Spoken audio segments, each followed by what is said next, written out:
Hey, good morning. It's Patrick Lovell, Truth Bomb riffing the con. It's 9:40 a.m. my time on what is it? Tuesday, September 16th, 2023. And you know, it's interesting. I can't believe I just passed this crazy threshold of 413 truth bombs. So I mean, I know that I don't do these things every day. Every once in a while, I did them back to back. But that definitely puts me at a year and a half. And I was trying to remember when I started this, and what the purpose was, and what we were trying to do. And ultimately, the reason I started this was because we released our work, The Con, initially, and we had it on several major platforms, including Apple TV, the Microsoft Network, and Amazon Prime. And we were also on the other Vimeo. We were available there. But the reason why we were there, as opposed to one of the big streamers like HBO or Netflix or Hulu or any of the others, the only places I ever really saw us landing at that level was HBO or Netflix. And we had an agent that was part of one of the top five Hollywood agencies called Paradigm, and one of their clients, and the reason I sought them out was one of their clients was a well-known filmmaker by the name of Ava DuVernay. And Ava DuVernay had done the prolific documentary that pretty much launched her career. It was called 13th, and it was picked up on Netflix. It was about the 13th Amendment abolishing slavery, and juxtaposing that to where we are in the modern era. And when I understood her backstory a little bit, it looked as if she had been shepherded in some way by Oprah Winfrey. And Oprah Winfrey, of course, being the media magnet that she is, billionaires and everything that comes with it over the course of many, many decades of her career. It was like, in my mind, there was a potential fit, like almost the perfect Cinderella fit for what our story was. Because when we got out of the road to tell the con, I had just come off of making my first documentary film, which turned out to be what I would say prologue to what the con became. It was called Forward 13, Waking Up the American Dream, and currently it's on the sidelines, and I got to figure out a way to make this thing public now. But because it answers a lot of questions that are very important for what I want to bring up in this truth bomb. But what we discovered in our process, my partner was a guy by the name of Eric Vaughn, and I've worked with Eric Vaughn for I guess we're now 16 years, and Eric is one of the most talented guys I've ever known. And when we were approaching the story, we were both wondering, well, it just seems like, how do we make this highfalutin, dramatization of sophisticated white collar fraud more obtainable by a larger audience? And the easy pathway, because we all love true crime in this country. I mean, true crime has been a part of our sort of media landscape for as long as I can remember, quite frankly. And this had a true crime feel, and Eric kept asking the question, well, it seems like we need to make this a gritty street crime, and why isn't it RICO? And he kept asking that question for a couple of years, as a matter of fact, because I kept dealing with, the C-suite executives, the high-level journalists, those that came from, mainstream media, the New York Times and the Wall Street Journal and that sort of thing. And, about halfway through this process, it occurred to me how ridiculous I was, because I was like, I don't know, maybe it's just because I grew up reading Tom Clancy novels, and I always loved the sort of high concept dramas, going back to the 80s, or courtroom dramas and things that had to deal with white collar crime, because I always found that particularly nauseating and interesting and horrific, but at the same time, it just revealed kind of what happens in the shadows. And there's a lot of disaster that happens from it, and I've been well aware of it since, quite frankly, the 80s. And the nature of Eric's question was, in retrospect, the most important question to resolve, because it didn't occur to me that, quite frankly, it was possible that the most prestigious, the most accomplished, those that were at the apex of all of our sort of institutions, be they financial, be they, uh, legal, and then of course within government. My whole concept growing up was that, yeah, is corruption possible? It is, and then we find it out, and then we hold it accountable, and that's kind of like really this thing that was always just in the background of my head. Just like I've said in many of these truth bombs, we live in a modern society. We have city streetlights, right?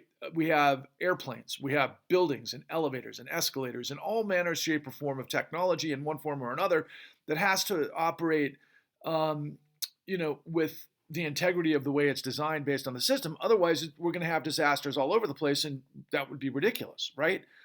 But based on what I ultimately presented and I had to find and the con and everything that we did, it's like, can you imagine like a plane falling out of the sky every day? And I think I actually did these numbers long ago. I actually, considering the amount of people that got caught up in the 2008 great financial crisis, I think it was something along the lines of, it was many thousands of 747s that would have gone down at the same time if they were sabotaged. And I made that sort of analogy. And would that get our attention, like as a terrorist attack? Oh, yeah. And would we get to the bottom of it? You would think, right? But we've lived in this insanity for literally over 2 decades where the long haul progression towards corruption has gotten to this place where it's like even the most obvious of all questions, for example, 9/11. On that fateful day, nearly 3,000 Americans evaporated right before our eyes with 2 collapsing towers that were basically everyone around the world identified with the United States. The first thing you thought of was the Statue of Liberty and the Twin Towers. It was kind of like this juxtaposition of, liberty and justice and financial power, right?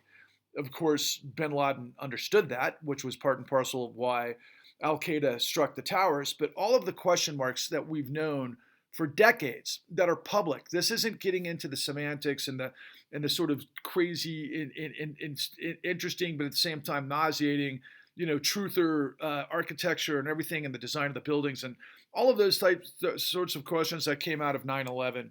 That's not what I'm referring to. We have evidence. We know this is public information that the FBI and the CIA both knew where the terrorist cells were, and they knew who were funding the terrorist cells. And we knew what happened with all of these ramp ups, and we knew what they were doing, and it would have taken something like that to prevent them from that fateful day. And it didn't happen. And there's a lot of question marks like why the Bush administration prevented the like kind of the passport division, when people enter the country. They enabled, any question mark that came up regarding Saudi nationals, they just, they had like almost like an APP like scenario where it was like, don't question Saudi foreign nationals. Let them in the country. No questions asked, regardless of what the background check showed. And I know it was 22 years ago or whatnot, but we had really good technology back then.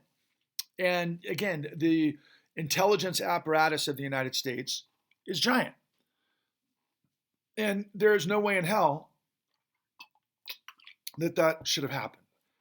And knowing what we know, and the question is, why don't we know? Well, that's part and parcel to what we're inundated with every single day. We're inundated, like what's going on now. We had Senator Bob Menendez of New Jersey literally discovered like old school, like something right out of a mob movie. This guy has over $450,000. It might have been $550,000 in cash and gold bars tucked away in his house, stuffed in his pockets, and all over the place. I mean, just like hoarding cash. Now, I guess he just made a statement this morning that said, called me old school, but that's what we did in Cuba. And it's kind of like, whatever. You got to be kidding me. Now, Menendez is a Democrat, and I just right when I hit play on this, I just saw a headline in the New York Times that, the other senator who played football from Princeton, just had gone public saying that he should resign. Anyway, the story is now that Menendez isn't going to resign, and everything that comes with it. But we just saw 2 weeks ago that the state legislature of Texas let their governor Greg Abbott get away with what was clearly corruption involved with real estate transactions and all sorts of things that are similar to what Trump's going on. I don't want to go and litigate the details because I'm not aware of them off the top of my head. I just happened to browse through this over the course of the last couple of months.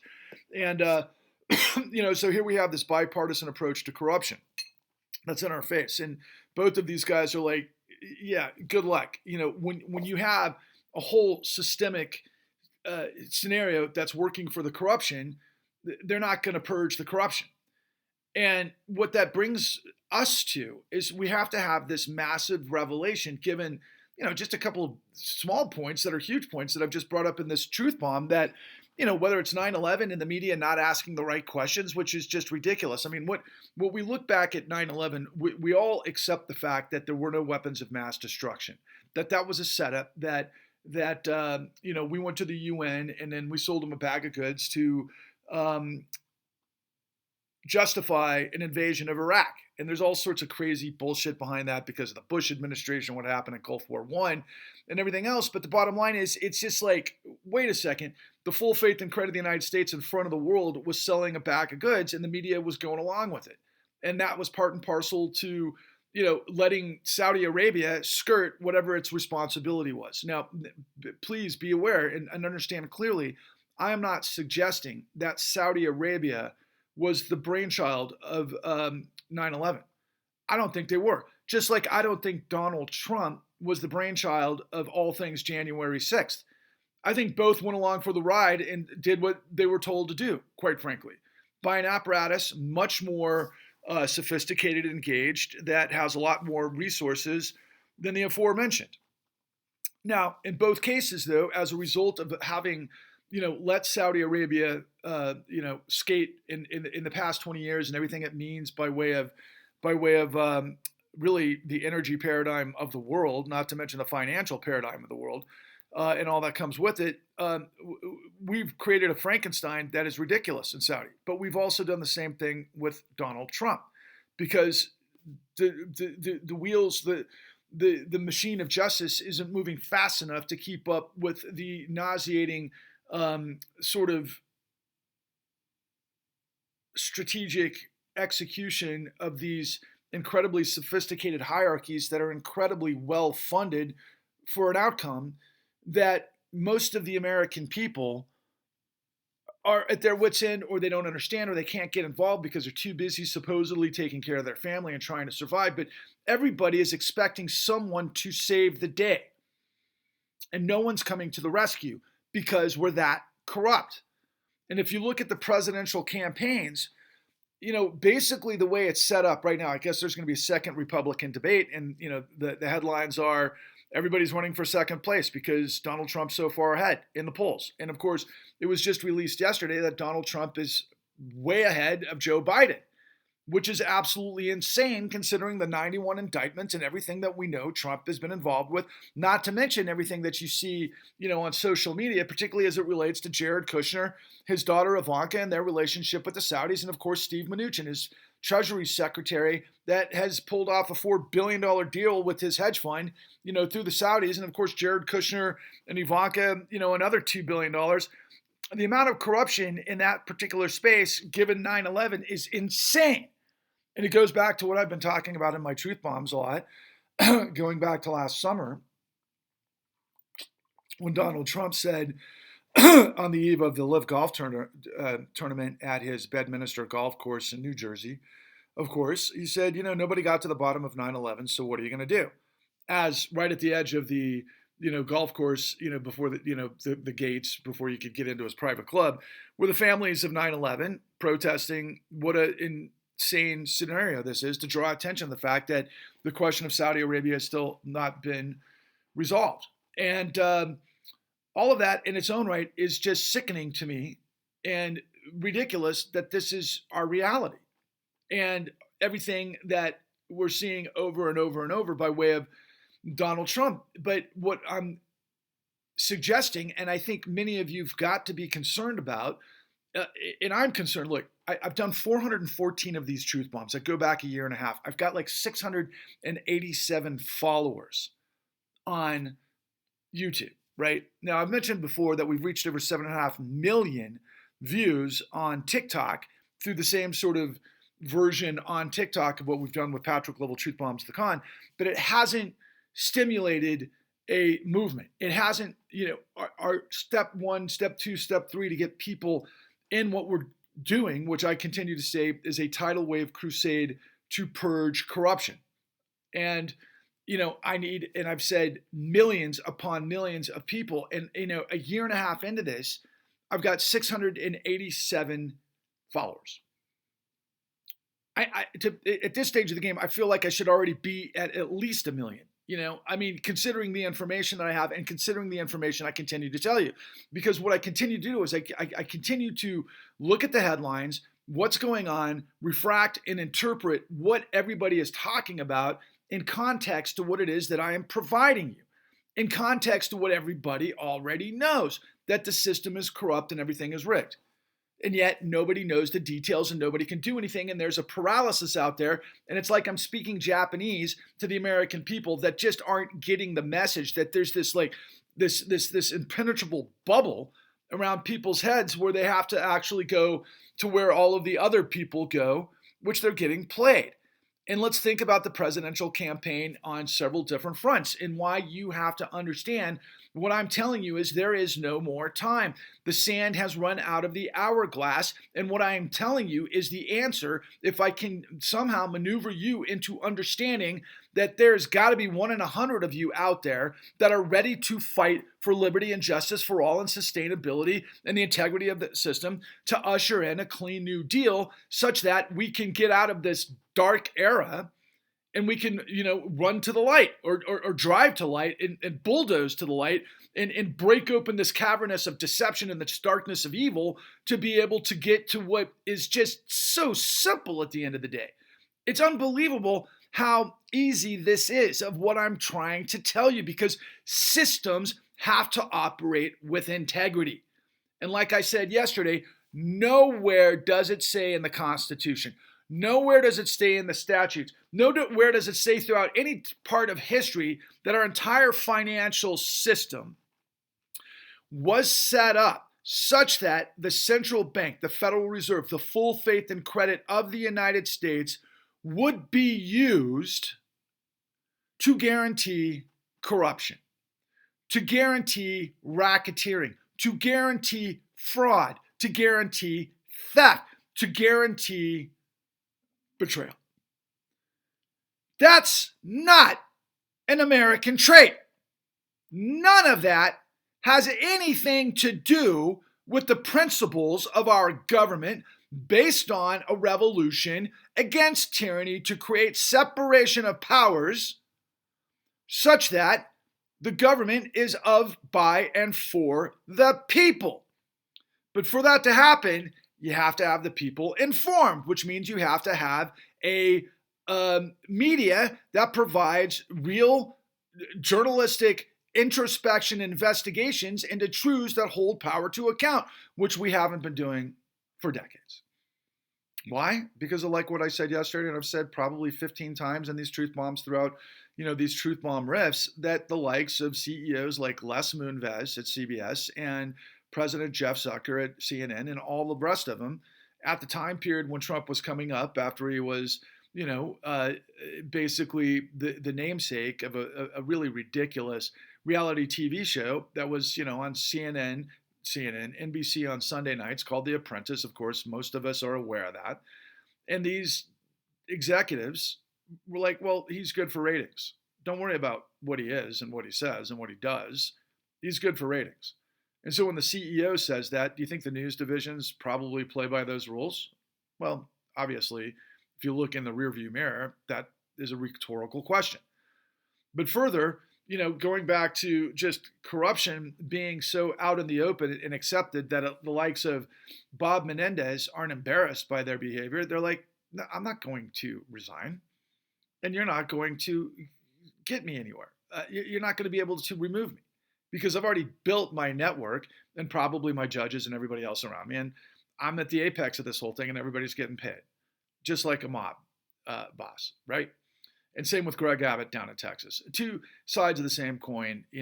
One's Republican, one's Democrat. One, is all about every right-wing MAGA scenario you could possibly think of, including creating these weapons of destruction against immigrants trying to swim to safety and all of that sort of thing.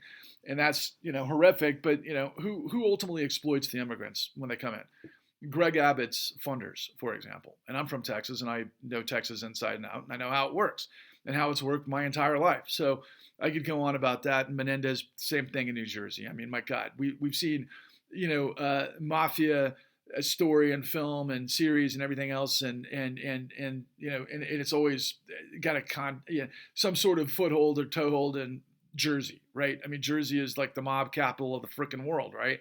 So, of course, Menendez is going to be playing by those sorts of rules and everything that it elicits. But because of all of these sort of mob scenarios, corporate America has just actually taken what the mob had done forever and elevated it in a way that very smart people can do. And that leads to the revelation that we had deregulation, desupervision, and decriminalization in our financial system that has allowed everything that I am revealing to you that ultimately intersects at the one sort of the atom where we split the atom that could create the domino that blows this whole thing sideways and then opens up the opportunity to move forward, which is what I'm doing. And so every presidential candidate, okay, so let's think about the challenge to Biden or Biden himself, right? So Biden's behind in the polls. Is Biden going to be able to root out corruption? No. Biden's been riding the wave of corruption for the last 5 decades. It's corporate corruption.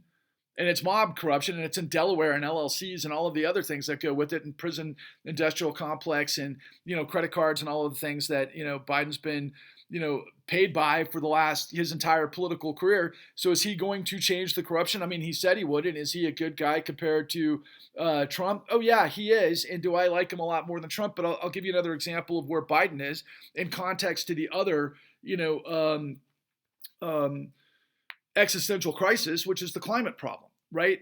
So right now, as we speak, Biden is formulating with the State Department and whoever the powers are that be, in consulting for this scenario, kind of a blanket umbrella defense mechanism, which I kind of thought we already had in Saudi Arabia, but apparently there's probably different levels. Like there's a C level, a B level, and an A level. And the A strata is what we have in places like Korea, South Korea, and Japan. Of course, I mean, anybody who understands World War II understands we basically took over the island of Japan and have been there ever since, okay? And Japan has been very deeply involved with the American economy ever since. And so, and that's part and parcel of the whole thing. So Saudi is going to be kind of under that blanket. And again, it's just more of the same, right? I mean, there's a lot of talk out there through globalists and economists and others that are asking whether or not the BRIC countries, BRICS, I guess is the more appropriate term, throwing South Africa on the end of it, but whether or not they're going to try to challenge the dollar as the world's reserve currency. Yes, no, maybe. I buy what Yanis Varoufakis is saying on all of that, which is no, because it works for the villains around the world to maintain the dollar hegemony, but it's all connected to Saudi Arabia. And so here we have, as we're moving forward with really great innovation and technology, moving forward with batteries, electric batteries, and we have all the technology in the world to pivot to a renewable industry. And all we need is the grid, which by contrast to what I've been trying to tell you for what I have been telling you forever, we have a grid that if we renewed the entire grid, I think in 2020 it was estimated by Stanford to be somewhere in the $4 trillion range, and we've spent $70 trillion since 2009 illegally propping up corruption. That's the whole game. And it all intersects with Federal Reserve Act 13.3, which is the lender of last resort capacity to provide liquidity as the central bank of the United States, that we did illegally to a bankrupted financial system that got that way through what we present to you on the con at www.thecon.tv. So what's the point? I mean, moving forward with the presidential candidates. I mean, look, we know that Donald Trump is as corrupt as they get to the gills, and when you look out there in the social media space, you see it everywhere. And I interact with it all the time, where Trump supporters say outright, "Of course he lies," but everybody's lying, so it's okay. Since everybody lies and he's telling us that what we want to hear because we're about, a white supremacist sort of, look on things, and we want to control things, and fuck the law, fuck all treason, fuck everything that matters, because we don't give a shit about the United States. We want a country that looks like what idiots like us can rise to the table, because a fucking buffoon like Donald Trump can go to the apex and have 91 indictments and skirt the law, and he's our hero. What a bunch of fucking assholes. My God, treasonous fucking pigs, gutter rats. So that's who we're up against. And of course, you've got like the guy who's running second for the Republican nomination, or consideration, and I guess he's playing for second fiddle on the card, right? Would be Vivek Ramaswamy, who all day, every day is revealing that he's a fraud because he's Elizabeth Holmes 2.0, and if you don't know what that means, look into it. But he's also all about drill, baby, drill, even though the United States, of course, is the largest powerhouse of drilling and, production of oil and gas on the fucking planet, which brings a lot of questions in my mind that I haven't completely resolved regarding Saudi. But that being said, the emissions aren't going away. The climate problems aren't going away. Further addiction to oil and gas doesn't, solve our problems, and it doesn't lead to a dynamic, vibrant economy. It leads to more of the same, which has been running the show for the last 40 years, and feels to me like we're at the end. And it's like, not by my cold, dead hands will these guys who are at the apex of this stuff, the billionaires that control this stuff, whether it's the oil barons and the Koch brothers and the producers and their financial behemoth buddies that have created this complete control of power, which is what my first film, which was prologue to this, was all about. And I've been revealing these truths now literally over a decade, and I haven't penetrated to the millions of people because I have been censored. We hear Russell Brand and all these guys talking about censorship, even though they're playing ball with all the billionaires that are hiking the skirt up of, what's going on, to create this, Trump sort of, what do we want to call it? The Trump revolution? It's not a revolution. It's just going back to Jim Crow and the Confederacy and the robber barons and just corruption in your face. And what are you going to do about it, punk? Because I got all the control. That's what Trump's all about. And it's just so gross. It's beyond gross. But what are the challenges? Biden, like I said, for the last 4 decades, he is a part of this system. There is no breaking the ironclad grip of corruption with either one of those. And, would I rather have Biden versus Trump? Yeah. Do I want Biden? No. Do I think that Biden's done some good things during the last 2 to upcoming 3 years? Yeah, to a degree. But then again, he undercuts himself by this whole situation with Saudi. Okay. So there's that. It's always like 1 step forward, 2 steps back on that side of the house. But meanwhile, okay, so who on the Republican side has a vision that's going to do anything different than what Trump would do? No one. They're all playing by Trump's rules. They all want to be a part of the Trump base, which is MAGA, and they want to ride that all the way to the end. So all of those guys are treasonous villains. And most of them are, I'd say all of them are extremely corrupt. All of them. I bet every single one of them are absolutely corrupt. I haven't gone into detail to get everything, but I can tell you right now, once again, Vivek Ramaswamy is a fraud. He's Elizabeth Holmes 2.0, and he was selling illegal drugs and this and that based on this hedge fund situation that they were trying to play, kind of a pump and dump scheme that led to his, being what he is. But at the same time, this guy's like this Harvard grad, so he becomes this Koch lab rat. And what they've done is they put a shit ton of money behind his campaign. That's why we see him all over the place, not to mention Elon Musk is behind him, okay? I don't know what that's all about, but, that's part of it. Now, go down all of the other candidates, same type of stuff. But then look at the Democrats, right? You've got Biden, and I've already, said that's not going anywhere. And then you've got Cornel West. Cornel West is this beautiful poet, Harlem Renaissance guy that can speak truth to just about anything except for his own blind spots, which are ridiculous. And this goes back to like Ava DuVernay and what I opened up with Oprah Winfrey, for example. I never finished that thought. When we were at Paradigm, we thought that we were going to get, basically attached to Ava DuVernay, who could become an executive producer and all the power that has to elevate the con. But of course, turns out they weren't interested. And they weren't interested. I don't know why exactly, but ask yourself this. I don't know if you happen to see the speech by Oprah Winfrey at, I think it was the Hollywood Correspondents' Dinner many years ago, where she talked about Rosa Parks in an inspiring speech and everything that elicits.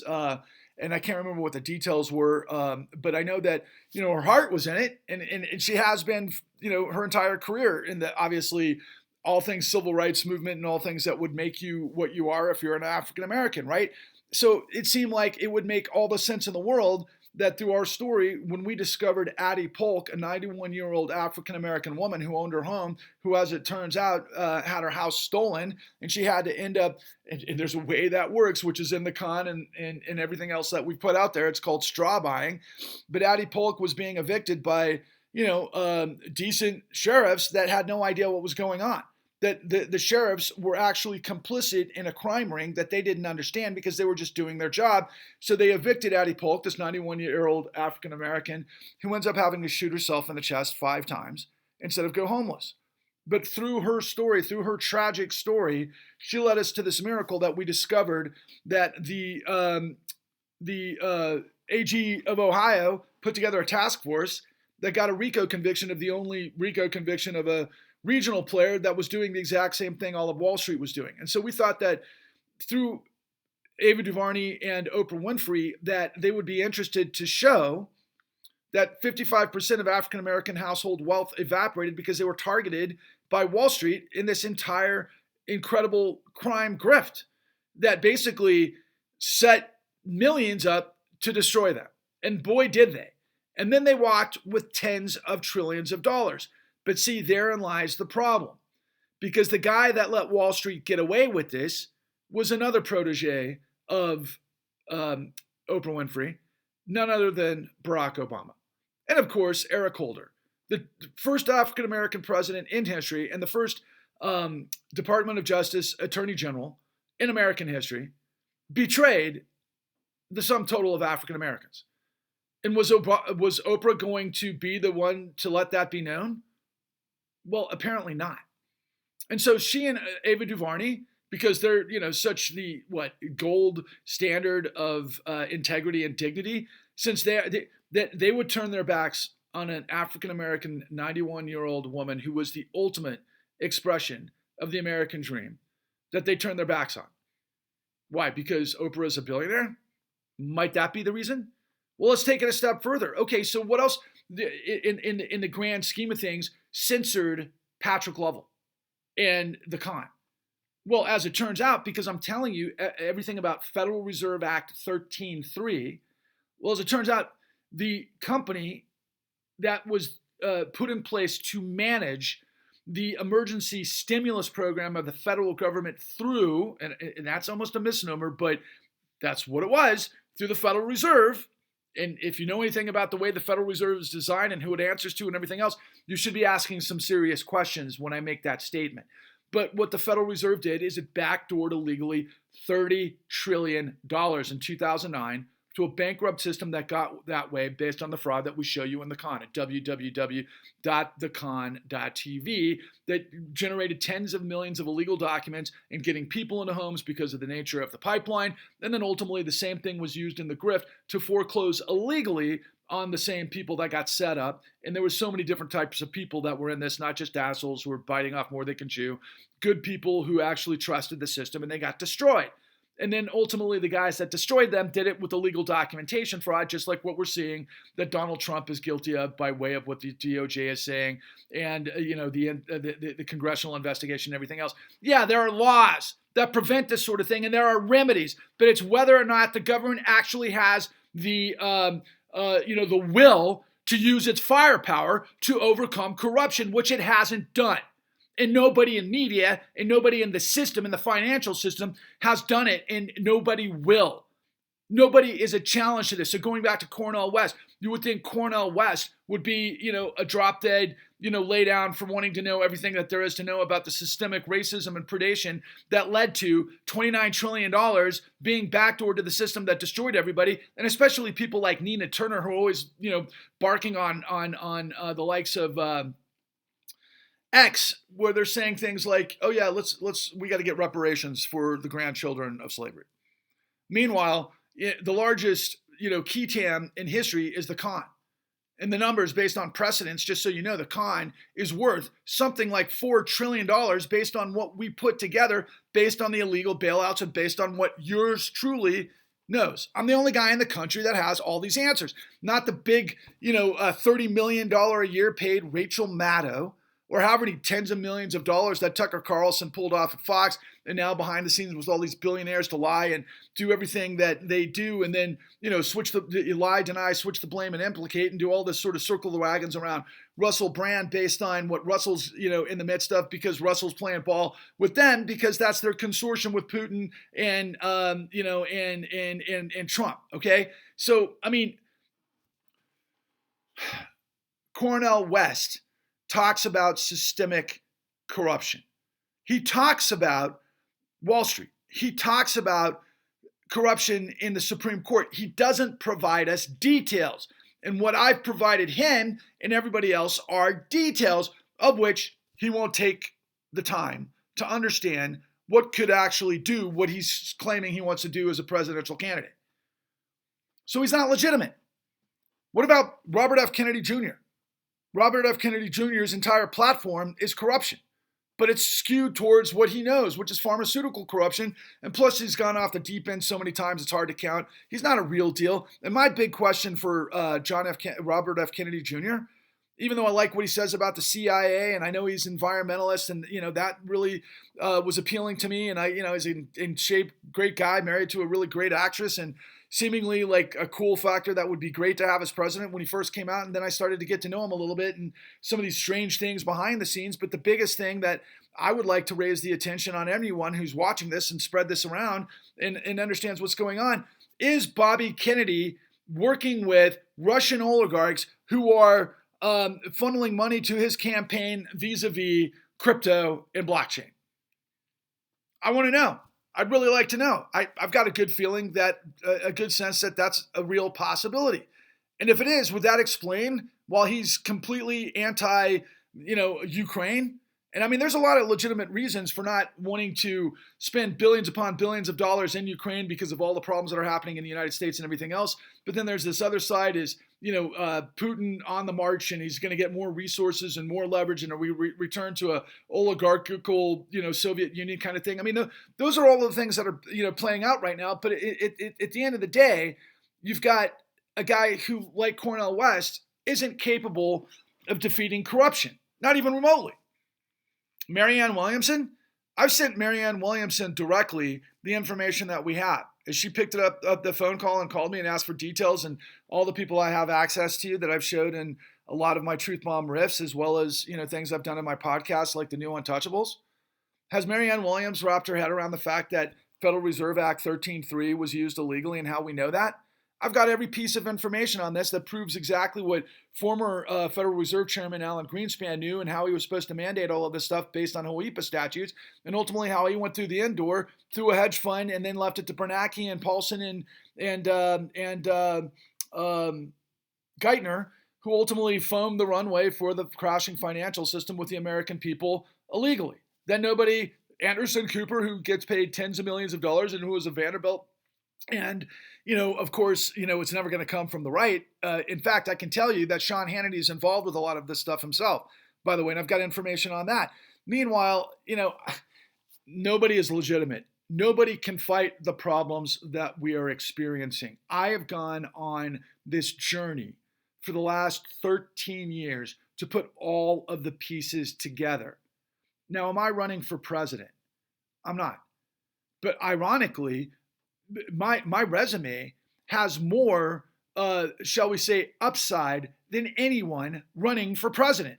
I know that sounds ridiculous because I haven't served, as dog catcher on local city council, but I know geopolitics, I know history, I know financialization, I know the regulations, I know the laws, I know policy, I know all of these things because I've done it as a documentary filmmaker.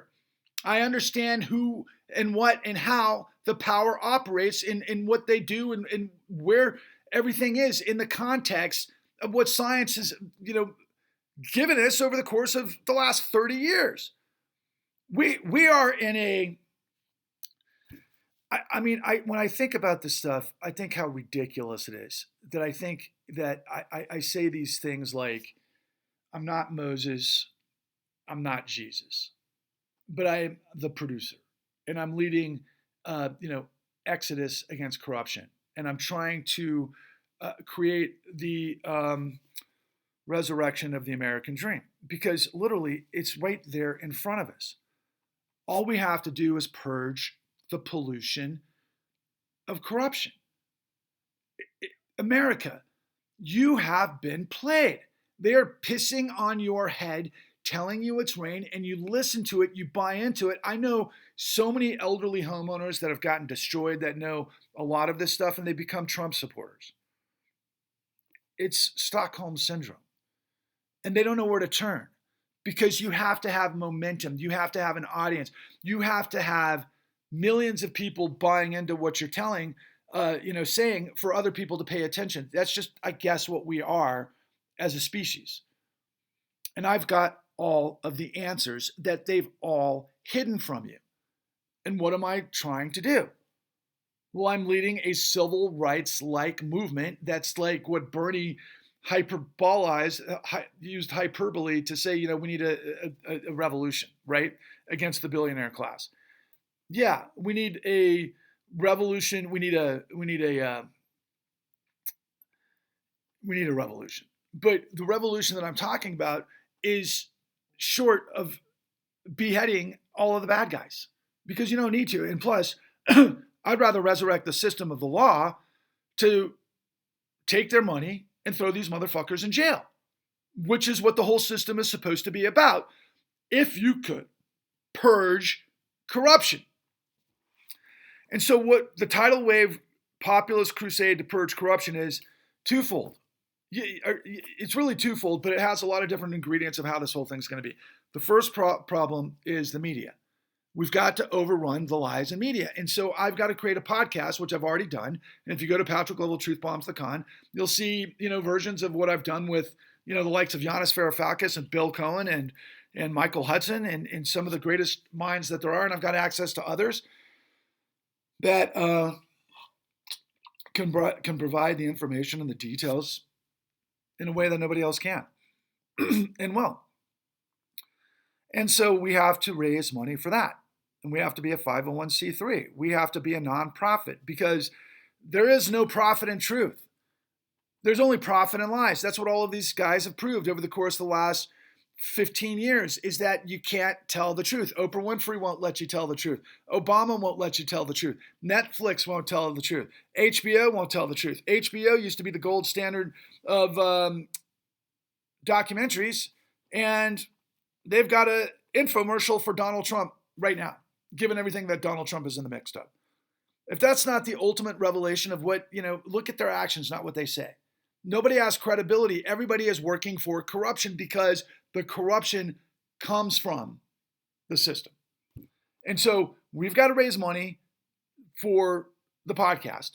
But eventually, I've got to lead this national barnstorming tour to where we take all of this information. I've got hundreds of hours of interviews on my drives on the shelf that I can't put into action because there is no market for truth. So we've got to take it to the American people. I've got this vision that we're going to do a nationwide barnstorming tour where we reveal all of these things. And ultimately, hopefully, we start to draw the attention of people that maybe could run for president and could actually, if they understood the truth, do something that's necessary that we haven't done over the course of the last 3 decades. Obama was the guy that should have done it, and Obama betrayed us.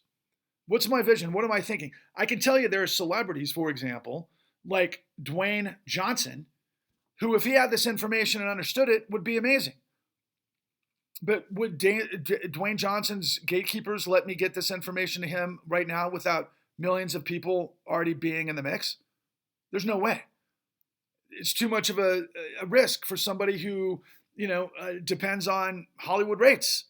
What is he getting? Probably $20 million per film. And who's paying it? Well, the studios. From what? because they're involved with all of the major Wall Street financial tycoons that finance their operation to make that a possibility, that they don't want to reveal actually what happened. So the only way we're going to get to The Rock and all of the elements of truth, and he's smart enough, trust me, he's smart enough to understand everything that we're revealing, because it's not rocket science, it's racketeering. But if he had this information, and I'll say the same thing about Jennifer Lawrence. Jennifer Lawrence has been involved with this really great group called Represent Us for a long time, and she's done everything she can, including being in a great film by, I'll give the credit to Adam McKay. Don't Look Up. She was magnificent with Leonardo DiCaprio, and everything she did is Kate. What was her name? Kate. They named the comet after her. God, I love her in that. She's another one. But can I get to Jennifer Lawrence, who's like another $20 million a year woman, or per film woman, without tens of millions of you joining me? There's no way. And can Patrick Lovell run for presidency when nobody's listening? No, there's no possible chance. The only way we're going to do this is we're going to all have to come together. And I'm asking you to contribute $13, a one-time $13 fee, not monthly unless you choose to do so. But we're setting up this situation where we're going to have this 501c3 where we're going to give you a t-shirt if you come in for $13 and you bring 13 people. But we need people to join us. We need people to help get this message out there. We need people to write op-eds. We need people to understand what's going on and how this whole system has suffocated the truth that, like I've mentioned on many of these truth bombs, that we did the work, that the entire apparatus that gets a budget of $90 billion a year, that has tens of thousands of employees through the DOJ, the FBI, the SEC, the OCC, and all manner, shape, or form of regulation, didn't do on behalf of the American people. Same with Congress. That's why I had to do it. Because they were pissing on my head, telling me it's rain, because they must have thought I was some kind of new fool, and they didn't see Patrick Lovell coming. And they have done everything they can to censor me. In the final piece of the puzzle, I think I mentioned this earlier, BlackRock, who rules the world right now, and, they got that way because of what I'm telling you with Federal Reserve Act 13.3. They got the power of the United States monetary system in their hands to save those they chose to save. And then they made themselves the largest shareholder on all of these platforms, including Netflix and HBO and so on and so forth. Are they going to allow the truth on their platforms? No, not at all. They're not. Were we suppressed because nobody wants to know the truth? That's a possibility. That nobody can, see the forest for the trees. That nobody really cares about the truth. Nobody cares about the system. Nobody cares about the responsibility as a citizen. Nobody cares about the law. That's a possibility. But I've got to believe that there's one in 100 of you, whatever the statistics reveal downstream, that are like me. That are like, are you kidding me?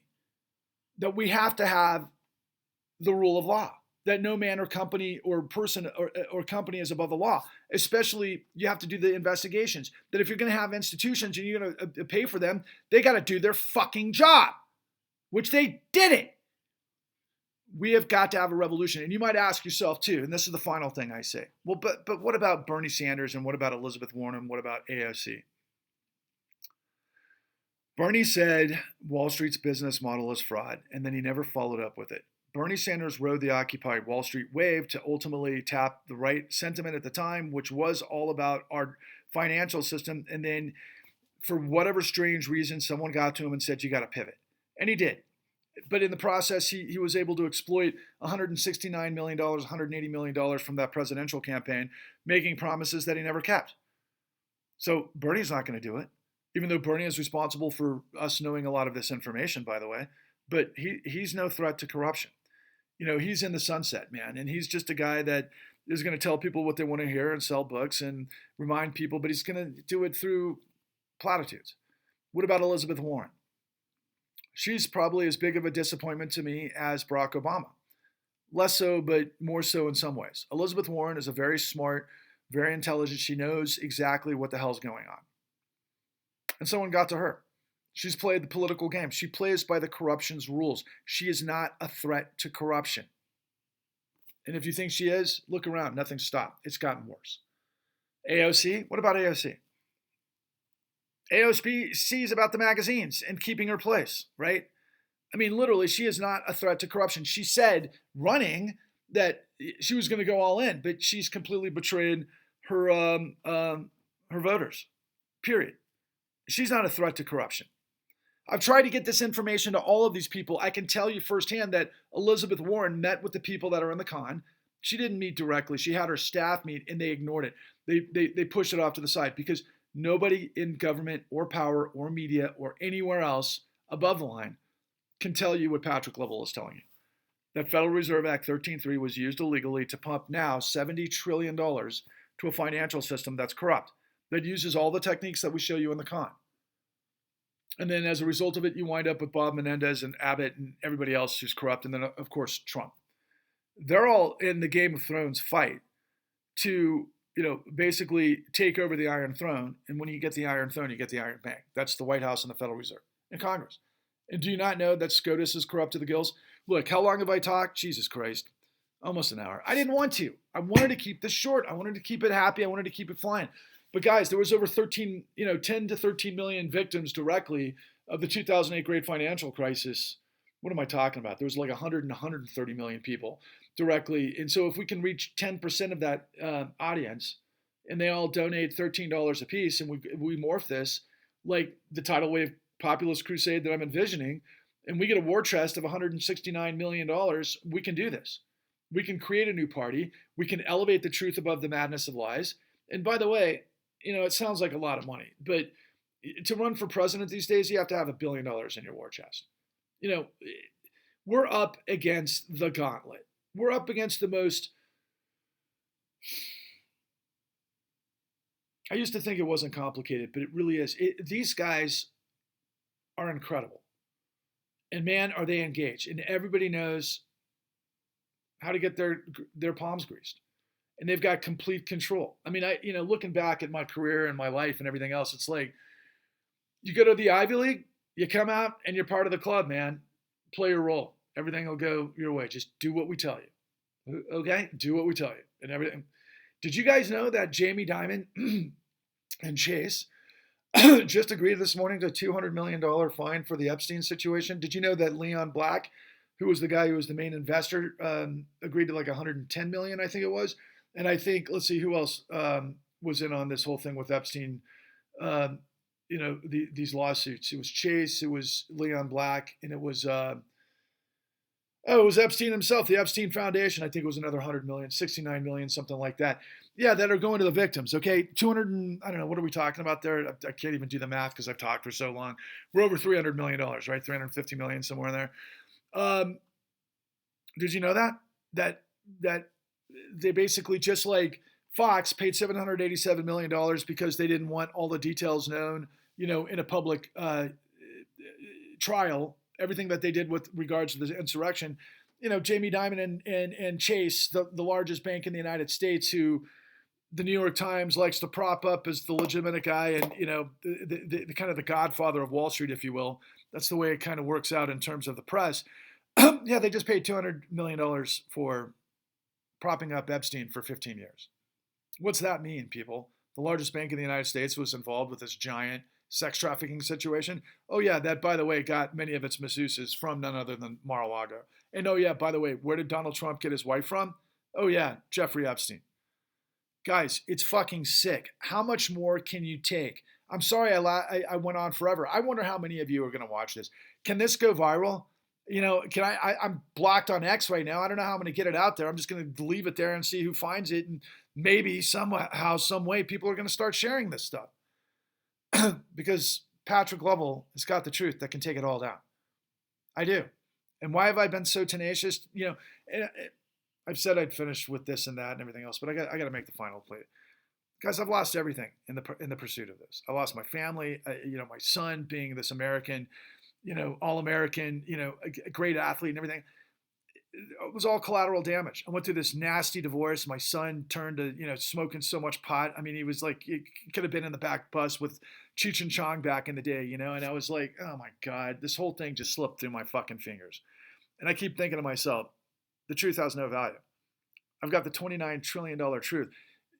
Elon Musk is worth like what, give or take, 270 billion today, or whatever he is worth. Like, it fluctuates like 30 billion a day because of all the shit that is involved with it. And I'm worth the $29 trillion truth that nobody knows about.